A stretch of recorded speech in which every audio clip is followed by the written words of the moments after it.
Now, breaking news from WRAL. Coverage you can count on. That breaking news happening right now on I-87 in the southbound lanes. This serious crash right now shutting down 3 lanes. You can see the mangled vehicles, one of the vehicles that's involved in this crash. I'll let you know how to get around the major backup right now. He's following that while we're following this. 3 people shot in Durham this morning, where police believe the people were shot before showing up to the hospital. And 2 tragedies connected. The new information we are learning about the ties the suspected New Orleans attacker has to North Carolina and why law enforcement believe that attack may be connected to the Cybertruck explosion in Las Vegas. And it's a cold start for us this Thursday morning with temperatures very close to, if not under freezing. Here, we're going to talk about how long they last and a look at our weekend forecast coming up. Ooh, you need to bundle up heading outside today. Yeah, definitely a smart move. Definitely bring that puffy coat with you. Thanks for joining us here on WRAL News on Fox 50. I'm Chris Levingood. And I'm Michelle McConaughey. You got the sweater dress going. You have the turtleneck. Appropriate wear appropriate wear for today. It is chilly out there. Meteorologist Anthony Baglione showing us where we stand right now. It's freezing, literally. It literally is. Yeah, even a couple spots under freezing. But compared to this time yesterday, yeah, about 10 to 15 degrees colder. And looking ahead to our weekend, this pattern is going to be with us here for at least the next probably couple of days at least or so, maybe in a couple of weeks. We go to 32, that is where we sit in Raleigh and Durham, 32 in Clinton, 35 is where we sit in Fayetteville, 28 at the moment in Rocky Mount. So yeah, I would bundle up if you're headed out the next couple of hours. We're going to go for a high temperature of 48 this afternoon. That's below where we should be for this time of the year, in the low 50s, and that trend is going to continue as we head through the weekend. Sunshine though, so that'll be nice. It's just not going to help to warm us up too much today.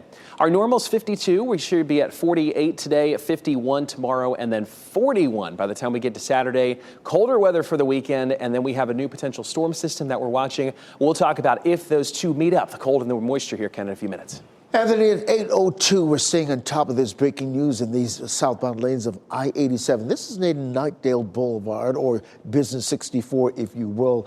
That's one of the mangled cars that's involved in this crash. 3 lanes have completely blocked off. Just 1 lane of traffic is getting through as first responders try to clean up this area. This is what it looks like on our live traffic sensors this morning. This backup is stretching all the way back to Lizard Lake Road. So if you're coming in from Zebulon, all points east, I would recommend using Highway 97 as an alternate route. That'll help you get around this mess. We're all seeing a little bit of a slowdown here in Wake County on I-40 eastbound, right around Harrison Avenue this morning. And if you take it a little farther back this morning, we're seeing a similar situation between I-885 and Highway 55, just the usual morning congestion this morning. Might be looking at a 3 to 5 minute delay in that area. We're also monitoring something in Johnston County. We were told that right around Buffalo Road in Wilson's Mills, there was a major slowdown that was going to last for several hours, but clearly that's not the case anymore, so that's good news to report. So Highway 70, just free and clear this morning. If you're getting ready to head out, always know you can tune us in on the radio, 101.5 HD3. You can listen to us anywhere in the Triangle. Thanks, Ken. You are looking live at Bourbon Street in New Orleans, French Quarter. It's a lot quieter this morning. It's been more than 24 hours after the deadly attack there. And new this morning, the FBI released this updated photo of the suspect, 42-year-old Shamsuddin Jabbar. Authorities say that he killed at least 15 people and injured dozens more in that attack. He was killed in a shootout with police. Law enforcement has identified some of the victims, and we'll have more on that in just a few minutes. But investigators, they are also trying to find links between the New Orleans attack and the explosion of a Cybertruck outside Trump Hotel in Las Vegas. New this morning, sources tell NBC News the Las Vegas driver was Matthew Livelsberger. He had military experience, and authorities are looking into whether there is any connection to the military experience of the New Orleans suspect.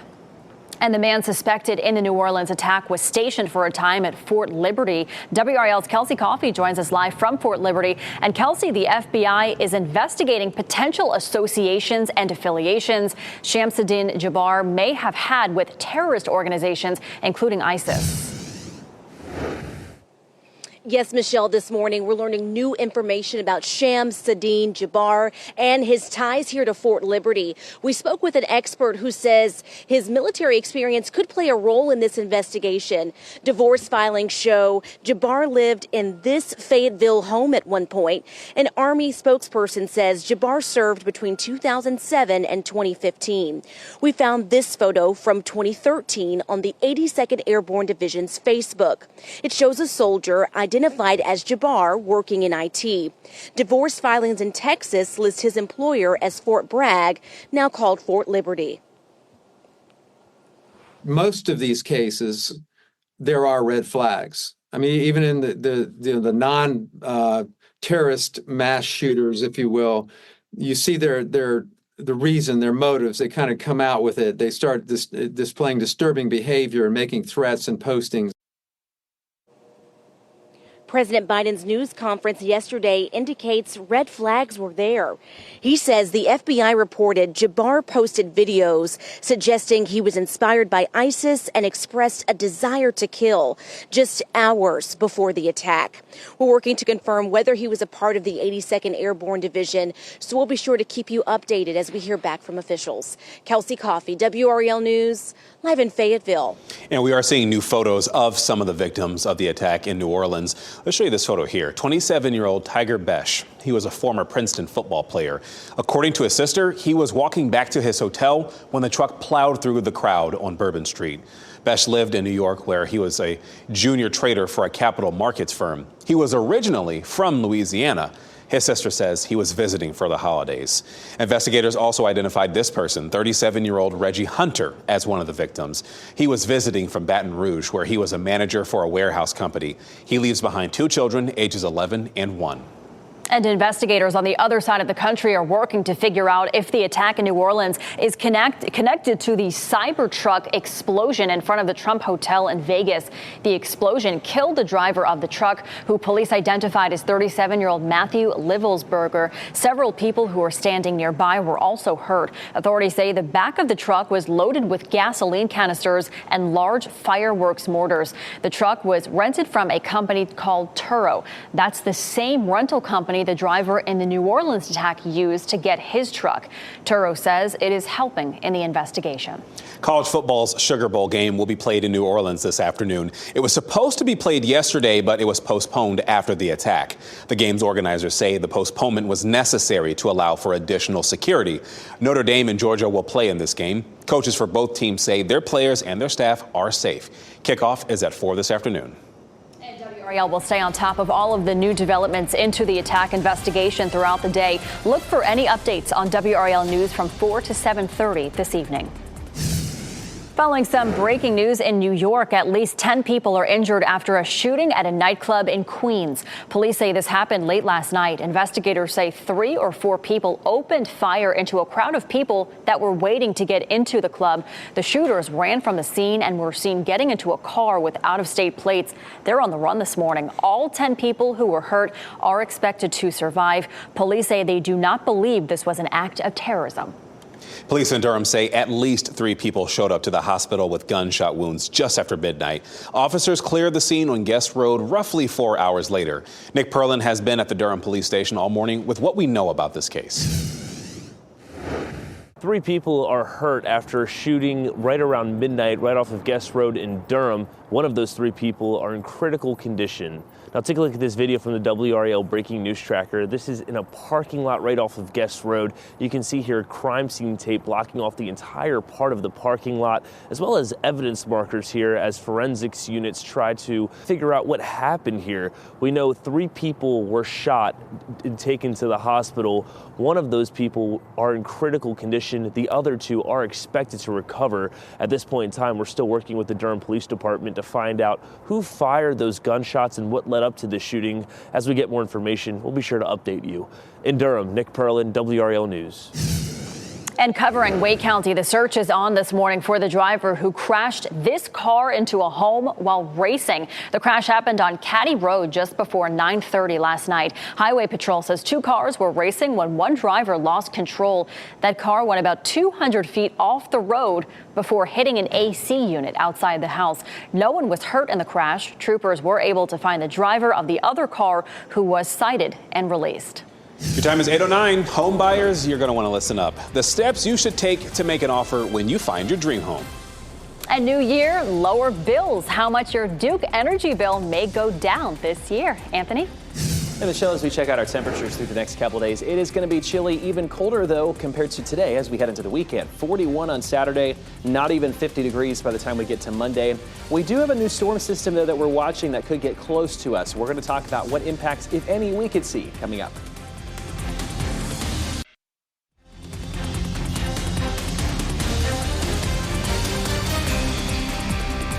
Good morning to our friends in Chapel Hill on this chilly morning as you're getting things started here. Pretty clear skies, but yeah, it definitely feels like winter. As advertised, as our meteorologists have been telling us, we're going to be getting that chill, and I got some bad news. It's going to get slightly colder. We've got meteorologist Anthony Baglione, who is tracking that, where people are already hitting the links at Pinehurst. I know this camera is always amazing to me. I do think there's a couple. Well, let me look here. Maybe not. Right. There might be one guy out there, and it wouldn't surprise me, Chris. They're always out there. They're very dedicated there at Pinehurst camera. I love this shot, though. It's beautiful, right? But I'm sure there will be people out there here, if they're not already, in the next little while. Our temperatures, though, are chilly. You don't need me to tell you that. You step outside, it's cold. About 10 to almost 20 degrees colder than this time yesterday. You see 19 degrees colder there in Rocky Mount. What that translates to here at the surface is a temperature of 32 in Raleigh and Durham, 35 right now in Fayetteville. We're at 30 in Roxborough. 28 is the wake-up temperature in Rocky Mount. It's a great morning to grab the hot cup of coffee just to keep yourself warm. We keep temperatures in the upper 40s through this afternoon, so you notice there's really not a huge range once we get into the 40s, but then they cool off really fast here through this evening. What I want to do, though, is with this cold air in place, I know there's been a lot of talk about a new storm system potentially starting to form. Let's go over this together and walk through kind of the latest and what I'm thinking on this potential system getting close to us on Monday. And at this point, I will just preface it by saying it looks like mainly a rain event for the majority of us. This is not going to be a rain event that you can see just south of Omaha, even right at St. Louis. It's going to be a significant snowmaker, significant ice maker across the Ohio Valley up into the central Appalachians there up to our north. Where we're looking at there's 4 a.m. Monday morning. The rain is getting closer to us. It could be pretty heavy to the Asheville area back toward Boone, but you notice that snow cutoff line, the blue that you see, is well to our north. There still at this point is a chance for this to shift and for some of our northern counties to have at least a light freezing rain, kind of wintry mix potential. But look at those snow totals. By the time this is all said and done, getting close to us, but potentially 12 inches of snow, a foot up into portions of West Virginia. I still have it on the table, at least that some of our far northern counties may see a brief snowflake or two or a wintry mix, but at this point it just doesn't look super likely. We're going to be at 51 for us into tomorrow, 41 on Saturday. There's that rain chance. It's going to be chilly there, 48 degrees and rainy as we head into Monday there, Ken. 8:15, Anthony. We're staying on top of this breaking news on I-87 and those southbound lanes. You can see the mangled vehicle that was involved in this crash. The tow truck has just pulled up and is about to haul that rig away, but all three lanes are blocked. Just one lane of traffic is getting through this morning. We're working to figure out how this crash happened and the extent of the injuries, because we're told that at one point somebody was pinned in that vehicle. This is the backup stretching all the way back to Lizard Lake Road. So if you're coming in from Zebulon to all points east, I would recommend using Highway 97 as an alternate route to get around what's happening on I-87 this morning. Elsewhere, we're seeing a little bit of a slowdown around the I-8, 85, I-40 interchange there. Not really anything that's going to make you late this morning, just maybe a 3 to 5 minute delay coming into that interchange, but no delays whatsoever on I-40 westbound anywhere you look. So if that's part of your morning commute, it's all free and clear this morning. You're getting ready to head out the door. Turn us in on the radio, 101.5 HD3. You can listen to us anywhere in the Triangle. Right now in the WRAL Live Center, we have new video out of Las Vegas. That vehicle right there on the tow truck, that is the Cybertruck that burst into flames outside the Trump Resort in Las Vegas being towed. The suspicious blast is being investigated as a possible terrorist attack. The driver, who authorities identified as Matthew Livelsberger, died. Several others were injured. Authorities say the Tesla was rented in Colorado, and officials were able to track the route the Tesla took to Las Vegas with the help of Tesla CEO Elon Musk. Also, authorities say the Cybertruck and the truck that was used in the New Orleans attack were both rented from the same company. Certainly a lot of new details coming out of that story. Thank you, Renee. People from Raleigh who traveled to New Orleans for New Year's are a bit shaken because of the attack there. David Sebeck and Noah Preston were there to celebrate the New Year and go to the Sugar Bowl game. The attack happened just a block from their hotel. They say they heard the sirens and saw police cars responding, but they didn't realize the severity of what happened until they woke up in the morning. We came down here just to enjoy New Year's Eve, jump into 2025, have a great time, but all this is happening now, the commotion, it's been really hectic down here. And Preston planned to attend the Sugar Bowl game that was postponed until today. They say they have a heightened sense of awareness in the aftermath of that attack. And police revealed more information on a deadly fireworks explosion in Hawaii. Investigators say it appears that someone at the home in Honolulu lit several fireworks in the driveway. Some of those fell into crates with other fireworks inside, setting off the explosion. Police say 3 women died and more than 20 others were hurt. Authorities say many of the injuries are very serious. And Governor Josh Stein will announce his first executive orders today, one day after being sworn in. To the best of your knowledge and ability, so help you God. I do. Congratulations, Mr. Governor. Stein was sworn in as North Carolina's 76th governor at the state capitol building yesterday morning. Today, he will be in Asheville to announce orders supporting Hurricane Helene recovery efforts. His official inauguration events are scheduled for January 11th and 12th. And today, Luke Farley will be sworn in as labor commissioner. He won the seat back in November. Farley is a workplace safety attorney who has never held elected office. He says he plans to follow in the footsteps of past Republican commissioners Sherry Berry and Josh Dobson when it comes to regulating worker safety. North Carolina's new superintendent of public instruction was also sworn in yesterday. Mo Green was in Greensboro for his swearing-in ceremony. He's North Carolina's first black state superintendent. And your power bill could be a little smaller this year. Duke Energy Carolina's customers in Durham and Chapel Hill, they'll notice rates drop but to 3.6%. Similar drops already took effect in Raleigh last month. Now, if 2025 is your year to buy a home, well, now is the time to start preparing your finances. Jen Sullivan explains what you need to know so you can make a competitive offer. Many first-time homebuyers were shut out of the housing market in 2024 because of soaring sticker prices, few choices, and high interest rates. But this year is looking better for buyers. More choices, more inventory, that will lead to boosts in home sales roughly by 10% in 2025. Lawrence Yoon with the National Association of Realtors says now is the time to start getting your finances in order so you're ready to make a competitive offer when you do find the right home. First, make sure your credit is in good standing. Second, figure out how much you can afford. Third, find a mortgage lender. Look for the mortgage lender who offers the best rates and even consider adjustable rate mortgage. Be prepared to pay a higher rate for your mortgage. As of last week, the national average for a 30-year fixed mortgage rate was 6.85%, according to Freddie Mac. If you are in the market for a home, you're going to pay a pretty steep interest rate. And I wouldn't necessarily count on interest rates to come down a lot in the immediate future. Next, calculate how much your down payment will cost.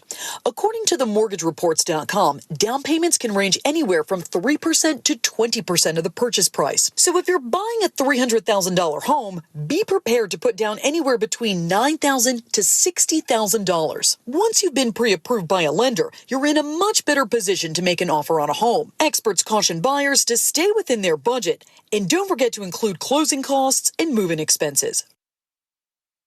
That was Jen Sullivan reporting. A bankruptcy court judge has given Big Lots the okay to sell as many as 400 stores. The move will allow the locations to stay open under new ownership. Big Lots filed for bankruptcy in September and had plans to sell the business to a private equity firm. But that deal fell apart and the retailer started going out of business sales as it prepared for a possible shutdown of the chain. The new deal allows it to sell 200 to 400 stores to retailer Variety wholesalers. Ford is recalling close to 300,000 F-Series pickup trucks. There's an issue with a defective fuel pump. The recall affects diesel engine models, and that includes some Super Duty F-Series pickups from 2020 through 2022. It also covers Ford F650 and 750 models from 2021 through 2022. Ford dealers will update software free of charge to fix that issue. The Duke Blue Devils will play in the Gator Bowl tonight in Jacksonville, Florida. They have a tough challenge against the 14th ranked Ole Miss Rebels. Head coach Manny Diaz spoke at the pregame news conference yesterday. He says being on the national stage against a top opponent is exactly what the Duke football program needs. You know, I'm sure, like everybody, our goal is to be in the college football playoff. We saw how close we were against one of our opponents that made the playoff. And so we're telling our guys, if that's our where we're headed for next year, if you show up, guess who you're going to find? You're going to find a team just like the one we're going to play. Kickoff will now be at 8 o'clock tonight. The time was adjusted because the Sugar Bowl is now at 4 p.m. and both games are on ESPN. It's a 30-minute difference. It was initially scheduled for 7:30 p.m. The people behind the State Fair announced the dates for this year's fair. It'll run from October 16th through the 26th. Last year's State Fair drew nearly 1 million visitors. Michelle and I were there, even teamed up one of those days. As for the theme for this year's fair, well, that hasn't been announced just yet. Well, coming up, the man accused of carrying out an act of terror in New Orleans was stationed at Fort Liberty. What documents show about Shamsuddin Jabbar's life in North Carolina? And a car hit a Wake County home last night. We're going to take you to the scene and talk about where the search for that driver stands today after Highway Patrol says racing led to the crash. As you get into your car, tune to WRAL News Plus on your radio. In Raleigh on 99.3 FM. In Durham, 96.5 FM. And everywhere on 101.5 HD3. Good morning. Happy Thursday. Time now is 8:26. I'm Michelle McConaughey. Ken Smith still tracking that major crash on I-87, Ken, and you're showing us the traffic backups from it. Yeah, this is what's happening. This crash happened on I-87 near Nightdale Boulevard, but you can see the congestion stretching all the way back to Lizard Lake Road, as you can see from this bumper-to-bumper traffic. Here's what it looks like on our live traffic sensors this morning. That backup stretching all the way back to Lizard Lake Road. It's a situation that it's probably in the clearing phase, but we're going to keep monitoring it for you this morning. But Highway 97 is really your best bet in terms of getting around this mess. I'll have an update at the bottom of the hour over on Fox 50. And as we check in with our weather this morning, our temperatures are definitely noticeably colder, about 15 to 20 degrees compared to where we were this time yesterday.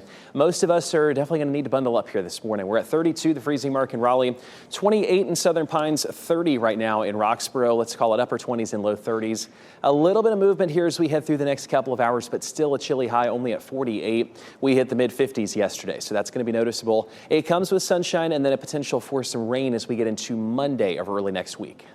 Thanks, Anthony. The suspect in the New Orleans New Year's attack has ties to Fort Liberty. An Army spokesperson says Shamsuddin Jabbar served between 2007 and 2015. There is a photo of him on the 82nd Airborne's Facebook page in 2013. Voting records show Jabbar lived in Fayetteville. Divorce filings list his employer as Fort Bragg. And troopers are searching for the driver who crashed a car into a home while racing on a Wake County road. The crash happened before 9:30 last night on Caddy Road. Highway Patrol say two cars were racing when one lost control. That car went off the road and hit an AC unit outside the home. No one was hurt. We'll have more news, weather, and traffic over on Fox 50. Now, breaking news from WRAL. Coverage you can count on. Now on Fox 50, 3 people shot in Durham, where police are focusing their investigation after those people showed up to the hospital just after midnight. And the New Orleans attack, the information we are learning about the suspect's ties to North Carolina and how it could be connected to a Cybertruck explosion in Las Vegas. And it's definitely a chilly start for us this morning. We have the sunshine, but even colder weather could be in the forecast. We're going to talk about that and a look at the weekend coming up.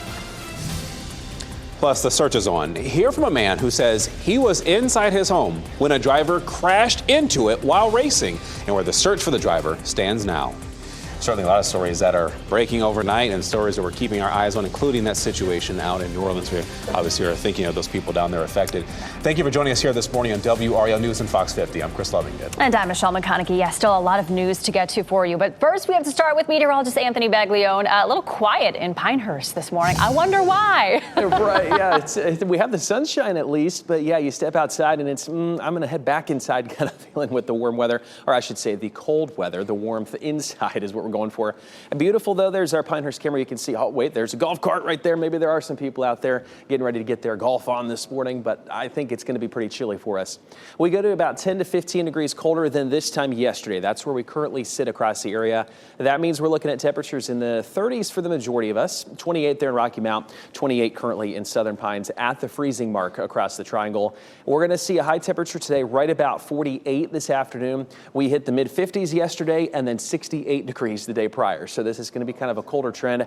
Sunshine, though, through the majority of today. We clear off into tonight, but then a new storm system on the way early next week. We'll talk about those impacts, if any, here, Ken, in a few minutes. 8:31, Anthony. We're staying on top of that crash that's happened on I-87 in those southbound lanes. It's likely in the clearing phase. You can see the congestion all the way back past Lizard Lake Road. Sky 5 is over that scene right now. This is what it looks like. Those lanes have since reopened, but the crash has been moved over to the shoulder of the road. You can see the mangled vehicle that was involved in that crash. But the good news is that the traffic is flowing again on those 87 southbound lanes. But it's going to take a while for things to start picking back up. As we welcome you back here into the WRAL Traffic Center, I would still recommend using Highway 97 as an alternate route if you're coming in from Zebulon and all points east this morning. That will save you some time, because this is where it's backing up all the way to Lizard Lake Road. You can see the bumper-to-bumper traffic this morning.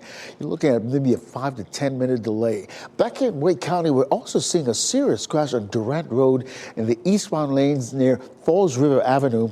We're seeing delays in both directions this morning.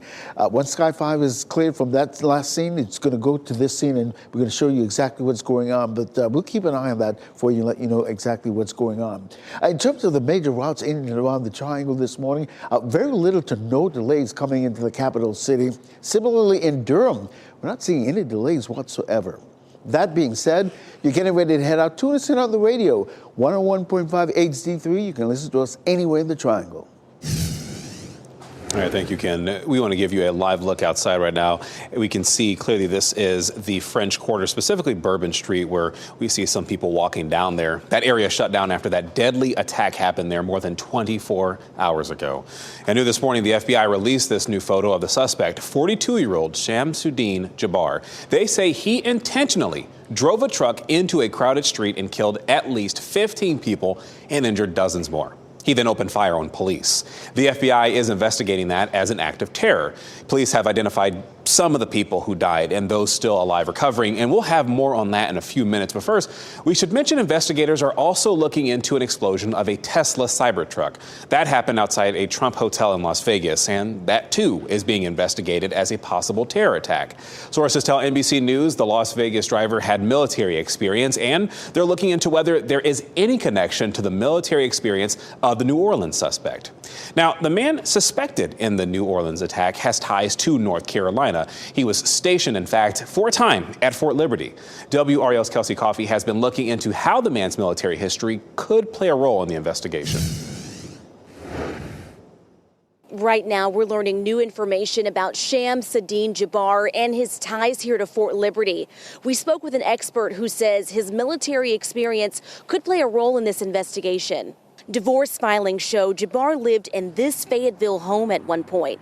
An Army spokesperson says Jabbar served between 2007 and 2015. We found this photo from 2013 on the 82nd Airborne Division's Facebook. It shows a soldier identified as Jabbar working in IT. Divorce filings in Texas list his employer as Fort Bragg, now called Fort Liberty.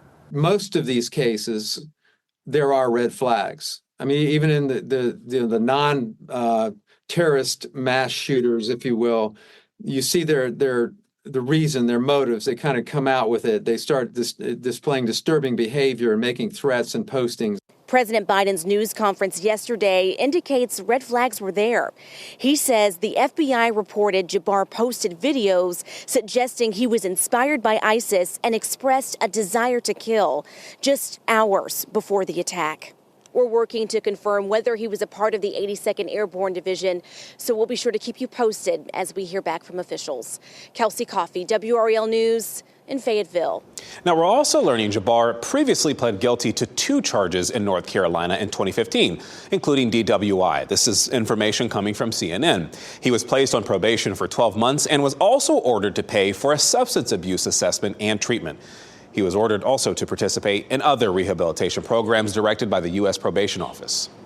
We are seeing new photos of some of the victims of the attack in New Orleans. This is 27-year-old Tiger Besh. He was a former Princeton football player. According to his sister, Besh was walking back to his hotel when the truck plowed through the crowds on Bourbon Street. Besh lived in New York, where he worked as a junior trader for a capital markets firm. He was originally from Louisiana. His sister says he was visiting for the holidays. And investigators also identified 37-year-old Reggie Hunter as one of the victims. He was visiting from Baton Rouge, where he was a manager for a warehouse company. He leaves behind 2 children, ages 11 and 1. And Michelle, investigators in Nevada are working to determine if the attack in New Orleans is connected to that Cybertruck explosion that happened in front of the Trump Hotel in Las Vegas. The explosion in Vegas killed the driver of that truck, and police have since identified that person as 37-year-old Matthew Livelsberger. Several people who were standing nearby they were injured too. And authorities say the back of the truck was loaded with gasoline canisters and large fireworks.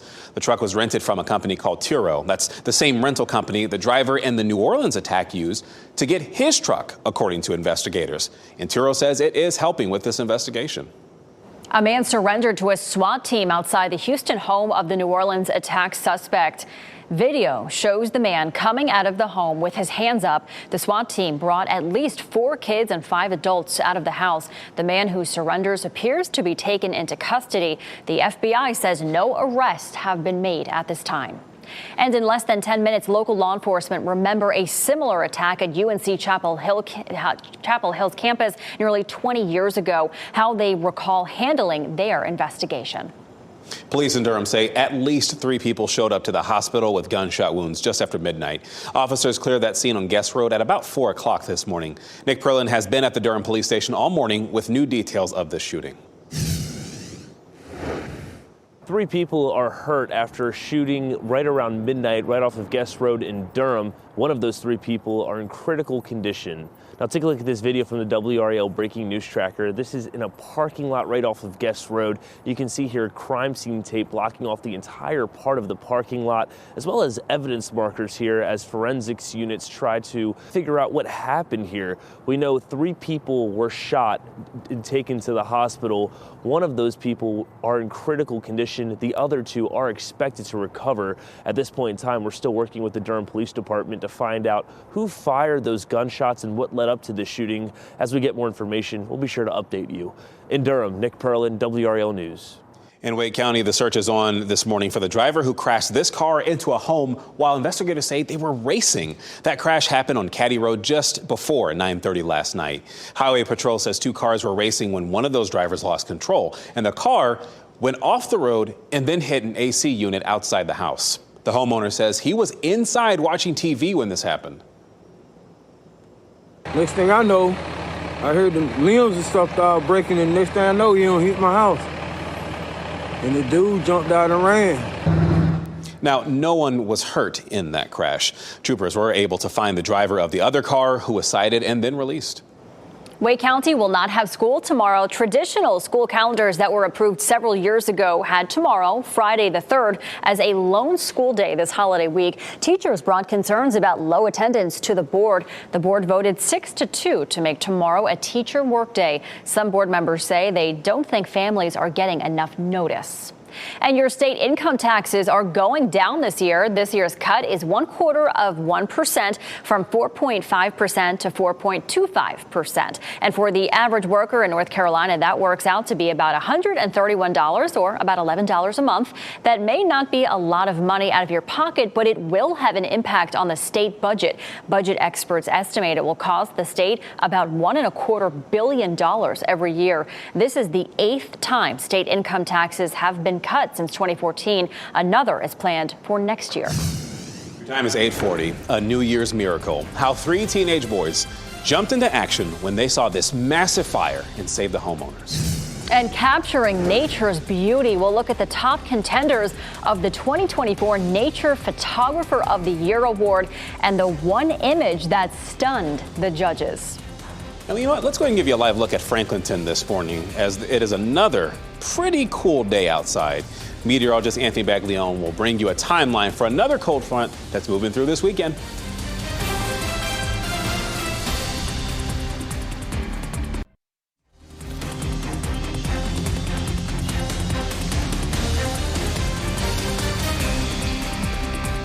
Well, look at that.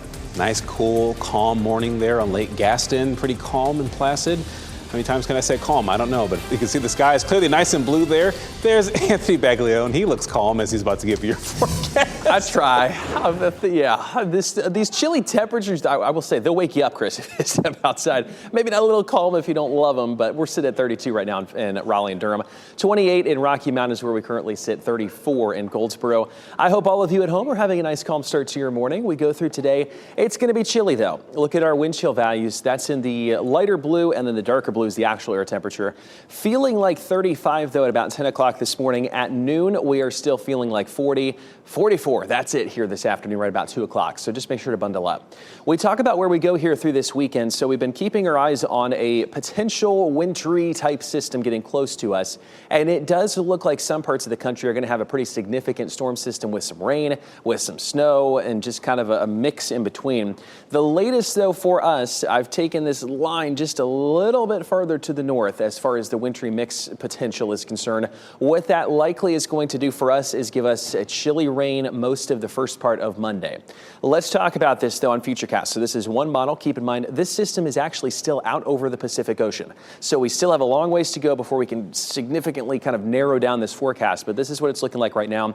Lots of snow to our north, Indianapolis, even Columbus, Ohio. We go closer to Nashville. It's looking like some rain. It pushes across the country, and then late Sunday night into Monday morning, look how close it is to us as far as at least that freezing rain line, the snow to the north. We're stuck with the rain. If you don't like the rain there, that's kind of what we're looking at, unfortunately. Snow lovers are probably going to be disappointed with this one, but if this shifts at all, that would change our impacts. If that shifts a little bit farther to the south, we could be picking up maybe a dusting or so for our northern counties of some snow. So that's something we'll continue to watch closely. But at this point, it looks like our temps are going to be too warm on Monday at 48. 48, though, for us today. We have no rain this afternoon. 51 by the time we get into tomorrow. 41 on Saturday. There is that chilly rain. It's going to be a damp day as we head into Monday of next week there, Ken. All right, Anthony, happening now in the WRAL Traffic Center. We're monitoring a crash on Durant Road this morning. This is what it looks like right now on our sensors. It's in the eastbound lane at Falls River Avenue. You can see the huge delays it's causing in those eastbound lanes as well. Scott 5 is over that scene to give you a look at what's going on this morning. You can see at least one lane of traffic is getting through. That's the vehicle that was involved in the crash. But the good news is that one lane is getting through, and that's because that's the slowdown that you're seeing. That both lanes aren't open just yet, but it's clearly in the clearing phase, and we'll keep an eye on that for you. The crash on I-87 definitely in the clearing phase, definitely cleared up. It's still causing a little bit of lingering delay stretching all the way back to Lizard Lake Road, but you can see from this shot, all systems are go there on I-87 and US 64 coming into the capital city. Not very much delays coming into Raleigh this morning, Wake County. You can see that right there. Similarly in Durham, we're not seeing any major delays going into the Bull City this morning, which is good news. As always, you're getting into the car. Tune us in on the radio, 101.5 HD3. You can listen to us anywhere in the Triangle. We spoke with local first responders about how a crime scene like the one in New Orleans can be preserved during the effort to save lives. We caught up with responders who were at a similar attack that happened in 2006. That was at the pit on UNC Chapel Hill's campus. A man drove an SUV into a crowd, hitting 9 people.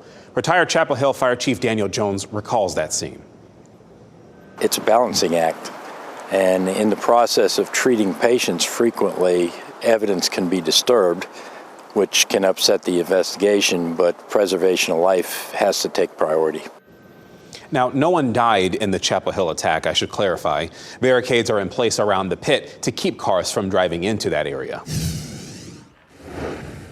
Right now in the WRAL Live Center, you are looking live at Caesars Superdome in New Orleans, where this afternoon's Sugar Bowl will have a security level similar to that of the Super Bowl. That's according to the New Orleans police superintendent who spoke on the Today Show this morning. She says they plan to staff up at that level, if not more so than what they were planning for the Super Bowl. The Super Bowl is set for February 9th at Caesars Superdome. The Sugar Dome, featuring Georgia and Notre Dame, was supposed to be on New Year's Day. It was postponed until today out of respect for the victims and to ensure fans' safety after the attack on Bourbon Street. And federal authorities are increasing security ahead of some other major events this month because of that deadly attack in New Orleans. In D.C., barriers protect streets around the Capitol and the White House. Officers are standing watch around the clock, and the district is preparing for 3 major events in the coming weeks. The congressional certification of the presidential election is happening on Monday. After that, the state funeral of former President Jimmy Carter and the presidential inauguration. Experts say the number of domestic terrorist attacks and plots against government targets has nearly tripled in the past 5 years. The person accused of pushing a man from a New York subway platform into the path of a train is now facing an attempted murder charge. Kamel Hawkins was arraigned in a Manhattan criminal court yesterday, and he'll be held in jail until his next court date on Monday. Authorities say Hawkins pushed 45-year-old Joseph Linsky from the platform on Tuesday. First responders say he survived by mere inches. He fell next to the train, not directly beneath it. His injuries include a ruptured spleen, 4 broken ribs, even a fractured skull. Wow, he is lucky to be alive. And investigators are trying to learn why a plane with 4 people on board crashed into a building at a Florida airport. The small plane crashed at the Naples airport just before 2 o'clock yesterday morning. That's the west coast of Florida. Deputies say the plane had just taken off. The pilot reported an engine issue and was trying to make an emergency landing when he crashed. Everyone was able to walk away. A Christmas tragedy in New England hits home for students in Edgecombe County. Valerie Goldstein was a teacher at Baskerville Elementary, and she died on Christmas Day from possible carbon monoxide poisoning. She worked at the school for just 4 months, and she was a Teach for America fellow who taught English and social studies. Goldstein was just 22 years old. She and 3 other family members all died in a New Hampshire vacation home. Goldstein's former professors, students, and colleagues have only kind things to say about her. You could hear the drive that she had for education when she was interviewing, and it became very apparent that that drive was a part of who she was as she came here. We were nothing but amazed at the success that she had and the relationships that she built with her students. This is obviously such a tragic thing to have happen, which is why grief counselors will be at the school on Monday when students return. Goldstein's class will be temporarily covered by a substitute teacher. 3 teenage boys in Maine rang in the new year by becoming heroes. They were on their way home early Wednesday morning when they spotted this, a massive barn fire that had spread to a farmhouse. The boys sprang into action and woke up the homeowners. 12 fire departments battled the fire for hours. Their local fire chief says heroic acts by bystanders like the teens helps responding departments. I'm gonna do that for me too if my house is burning. Make sure everyone's safe. And that could have ended really badly if someone wasn't there, because it took a while for everyone else to get here. This is the second time I see it. It's very heroic, and wish there's more people in the world like these guys. One firefighter suffered minor injuries. The cause of that fire is under investigation. The world of hidden natural wonders and the photographers who captured them were on display. That was during the 2024 Nature Photographer of the Year competition. Now, some of the top contenders include this wooded setting in Ireland that looks like it's right out of a fairy tale. You see that right there? Now, look at this gull floating on a rippled reflection of a colorful billboard in the Netherlands. But the big prize, the overall prize, went to these playful snow leopards. These are the photographer who captured them. Paolo Della Rocca said that he waited more than 6 hours in below zero temperatures to capture this. Look fake. You know which one is my favorite, right? Which one? Come on, we're friends, Chris. You know. I know the bird. The bird The is bird. my favorite one. But they're all incredible. The Ireland one looks like a painting. But it's just unreal. to be clear, whenever you ask me to take a picture for you to put on social media, I will not spend 6 hours to get the right photo for you, just so you know. But the one that won is fantastic. It's great. All right, well, Animate Raleigh is returning to the Convention Center this weekend. Tomorrow through Sunday, the convention will celebrate all things animated, inviting artists and voice actors from some of the most popular animated series. The event is run by the same group that brings GalaxyCon each year. GalaxyCon Raleigh generated $9 million in an economic impact in 2024. Organizers hope for Animate Raleigh to bring an additional $4 million this weekend.